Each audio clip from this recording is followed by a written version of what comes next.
Esta semana, a Operação Lava Jato entrou na 24ª fase. É uma investigação que está completando 2 anos. São etapas de uma trama complexa, cheia de revelações, uma história que ainda está sendo escrita. Uma sala reservada na sede da Polícia Federal, em Curitiba, guarda uma pista de que novos capítulos ainda estão por vir. Vamos voltar a março de 2014 para entender como tudo isso começou. Quando a primeira peça cai, é difícil prever onde o último reflexo vai ser sentido. Tudo começou com uma investigação contra doleiros do Paraná. O esquema funcionava num posto de gasolina em Brasília.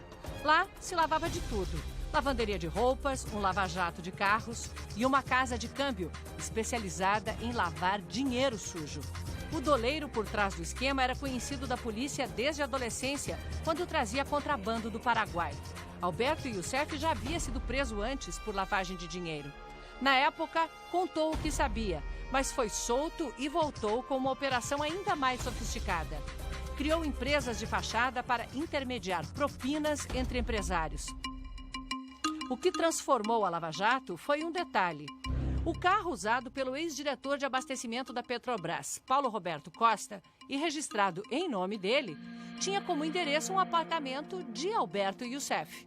Estava feita a conexão da lavagem de dinheiro com a maior empresa do país, a Petrobras. Graças a fatos ocorridos na fase final de investigação, em que detectaram o relacionamento do Alberto Youssef, com Paulo Roberto Costa e, por sua vez, trazendo contratos da Petrobras para dentro da investigação. E aí as coisas ganharam uma dimensão que ninguém imaginava. Nesse momento, vários fatores ajudaram a investigação a avançar. Um deles foi consequência das manifestações de rua em 2013. Pressionada, a presidente Dilma sancionou novas leis de combate à corrupção, entre elas a da colaboração premiada, que ficou conhecida como delação premiada. O diretor da Petrobras, Paulo Roberto Costa, foi o primeiro a aceitar ter as penas diminuídas em troca de contar tudo o que sabia e fornecer provas. Você usar mecanismos que estimulem membros de uma organização criminosa a delatarem os seus comparsas é uma forma diferente de investigar. Isso se dá porque um membro da organização criminosa indicou aonde estão as contas, quais são as contas, quem transferiu, qual o contrato referente a essa propina da corrupção, enfim. A partir do momento que você entende aquele funcionamento e consegue buscar a prova, porque você já sabe onde ela está, aí você vai ter condição de condenar pessoas que tradicionalmente não eram condenadas. É achar a agulha no palheiro sabendo onde está a agulha, com alguém dizendo onde está a agulha. É exatamente. Depois de Costa, o Brasil passou a ver sequências de fases da Lava Jato, prendendo diretores da Petrobras, empresários, políticos. Já foram 49 acordos de colaboração premiada. Eles levaram a 117 conduções coercitivas, quando a pessoa é obrigada a prestar depoimento, como a do ex-presidente Lula na última sexta-feira, a mais recente, e a 141 mandados de prisão. Já houve 84 condenações. As penas somadas chegam a 825 anos e 10 meses. A maior delas, de 20 anos e 8 meses, para o ex-diretor de serviços da Petrobras, Renato Duque. Nos próximos dias deve sair a sentença de um dos principais presos da Operação Lava Jato até agora e que se recusou a fazer acordo de colaboração premiada. O presidente da consultora Odebrecht, Marcelo Odebrecht, que está preso aqui na custódia da Polícia Federal em Curitiba. Nesse processo, Marcelo Odebrecht, executivos da empresa e operadores do esquema são acusados de corrupção e de lavagem de dinheiro. Se forem condenados, as penas podem passar de décadas. Isso porque eles são acusados de terem cometido esses crimes repetidas vezes. E, nesses casos, as penas são somadas. Outra lei nova de 2013 é a que permite acordo de leniência com as empresas envolvidas. Elas admitem os crimes e devolvem dinheiro ao país em troca de poder continuar participando de contratos públicos. Até agora já foram pedidos ressarcimentos no valor de 14,5 bilhões de reais. O esquema, que teria repassado 6,4 bilhões de reais da Petrobras para pagar propinas, foi mapeado. A organização tinha 3 núcleos: os operadores, os empresários e os políticos. 3 diretorias da Petrobras foram loteadas para 3 partidos políticos.